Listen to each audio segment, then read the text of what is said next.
OpenLane's analyst Nagi Palle provides a current look at where the retail used car market is in the U.S. and Canada.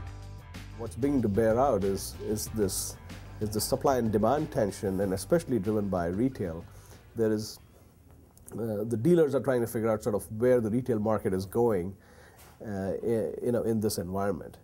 The only other thing I will say is that the macroeconomic environment is still very weak. We are seeing signs of stability. Consumer confidence is up a little bit. Unemployment is flat. The housing price decline is slowing. So housing prices are still going down, but just the decline is slowing.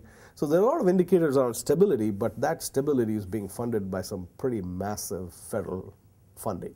If you look at the debt levels today and what they're forecast to be over the next couple of years, the deficit and debt levels, we haven't seen these numbers. You have to, if you want to see these kinds of numbers relative to GDP, you have to go back almost to the Second World War time. So we haven't seen these levels in over 50 years. So the impact of that remains to be seen. The impact of that you would see in terms of the dollar, what happens to the dollar, what happens to taxes. That will in turn come back and affect the automotive industry in a variety of ways. As a key part of this reset, by the way, I love that operative word, part of this reset process, you seem to be suggesting that right now determining where the retail market is going is very, very critical. Yeah. What tools would you use, or do you use, to ascertain that? For example, will the retail used vehicle management systems data be of any value, and do you have access to that? Yeah, there are a variety of inventory management tools out there that are getting popular, and we are partnered with, or we are in process of getting partnerships with a variety of them. Those definitely help because they begin to give more of a pulse on the retail market out there for the dealers to be able to manage their inventory. The emphasis on inventory turns is very high right now. All the good dealerships are running at 25 days, 30 days turns, which is very low relative to historical values. The really good dealerships, and if you look at the industry average, it's still used days supply is 50 days. But I think there's a real bifurcation in terms of the dealerships who are turning their inventory really fast versus the others.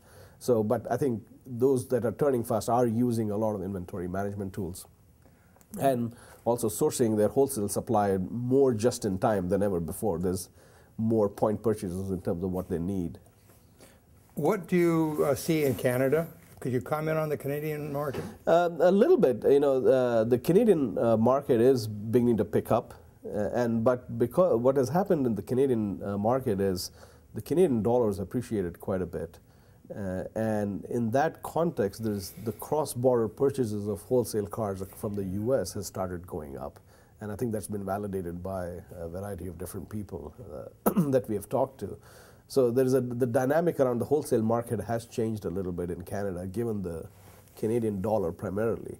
But we find that the Canadian pricing is beginning to trend up a little bit. We are seeing some strengthening.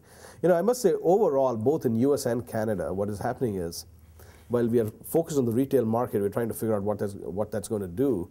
Supply of used cars still remains tight relative to where we're seeing. In terms of demand, the supply is still tight. So pricing has strengthened, and we haven't seen it drop yet. It seems to have just flattened out.